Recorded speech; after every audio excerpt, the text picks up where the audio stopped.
The room is dark. A clock on the wall reads 2:17 in the morning.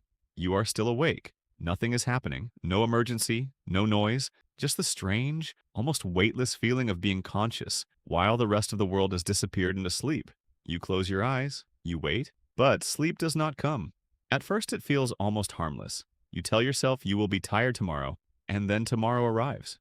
You are exhausted, but something inside you refuses to switch off. So you stay awake. And this is where the story becomes much stranger than most people imagine. Because sleep is not simply the absence of waking, it is something your brain actively needs. And without it, the first thing that begins to disappear is not your strength. It is your sense of reality. Most people think that if you never slept again, you would simply become increasingly tired, that eventually you would collapse into unconsciousness. And, in a sense, the body does try to save you, but it does not wait politely for permission. After roughly a day without sleep, attention begins to deteriorate, reaction times slow, memory becomes unreliable. Your ability to make decisions starts to resemble someone who is mildly intoxicated. You may still feel like yourself. That is the dangerous part, because your brain can remain confident while becoming progressively less accurate. You read the same sentence twice. You forget why you walked into a room. You stare at your phone and realize you have been looking at the screen without understanding anything on it. The world has not changed. Your ability to process it has. And then something even stranger begins. Microsleeps. For a few seconds, sometimes less, portions of your brain can effectively slip offline while you appear to remain awake. Your eyes may still be open. Your body may still be moving. But for those moments, you are not fully there. Imagine driving a car at highway speed while the driver disappears for 3 seconds at a time. That is what severe sleep deprivation can begin to resemble. And you might not even know it is happening. By the second night, the experience changes. The fatigue becomes difficult to describe because it's no longer simply physical. Your thoughts become fragmented. Simple decisions feel strangely complicated. You may become irritable, anxious, emotionally unstable. The brain begins struggling to maintain the boundaries between important information and irrelevant information. And that boundary is one of the quiet miracles of sleep. Every second of your waking life, your brain receives an enormous amount of sensory information: sounds, faces, textures, memories, movement, internal sensations. Most of it must be ignored. Otherwise, consciousness would become unbearable. Sleep appears to help the brain reorganize this information, to process memories, regulate emotion, and maintain systems involved in attention and learning. Without enough sleep, the machinery begins to lose precision, the signal becomes noisier, and eventually the noise starts looking like reality. In extreme sleep deprivation, some people experience hallucinations. At first, they may be subtle, a shadow moving in the corner of your vision, a sound that never happened, a shape that seems to disappear when you look directly at it. Then the brain can become less reliable at distinguishing what is being perceived from what is being generated internally. This is where sleep deprivation begins to resemble something much more frightening. Not because you are unconscious, because you are awake, and you can no longer completely trust what waking means. Historically, there have been extraordinary experiments in human sleep deprivation. One of the most famous occurred in the 1960s when a teenager named Randy Gardner remained awake for approximately 11 days under observation. He experienced profound fatigue, impaired concentration, memory problems, mood changes, and perceptual disturbances. Yet he eventually slept and recovered. His case became famous partly because it revealed something important. The human body can tolerate astonishing amounts of sleep deprivation, but tolerance is not the same thing as safety. Because the body is not simply waiting for you to become tired, it is fighting to preserve itself. Your immune system is affected. Your metabolism changes. Hormonal regulation becomes disrupted. Your ability to control appetite can change.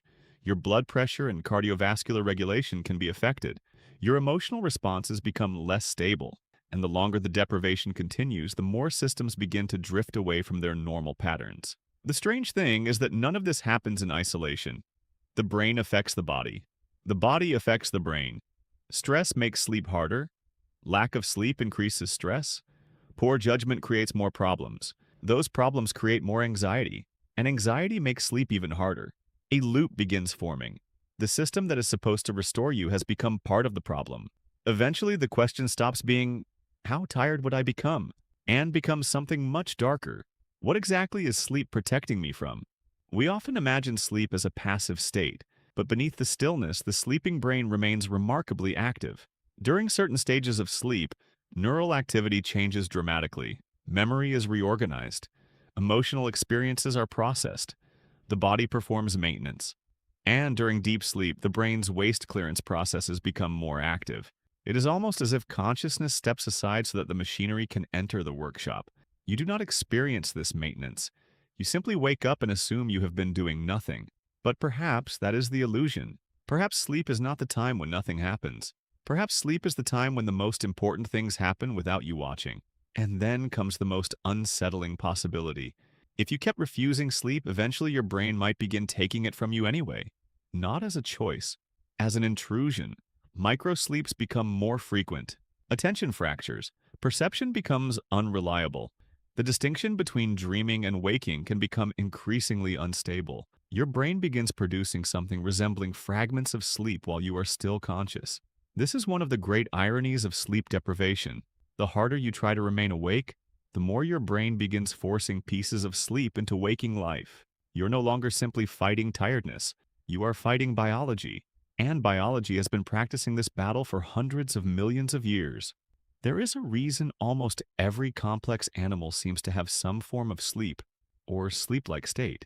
Birds sleep, mammals sleep, reptiles sleep. Even creatures with radically different nervous systems enter periods of reduced responsiveness. Evolution has repeatedly accepted the enormous vulnerability of becoming unconscious. That is extraordinary, because sleep is dangerous. A sleeping animal cannot respond as quickly to predators.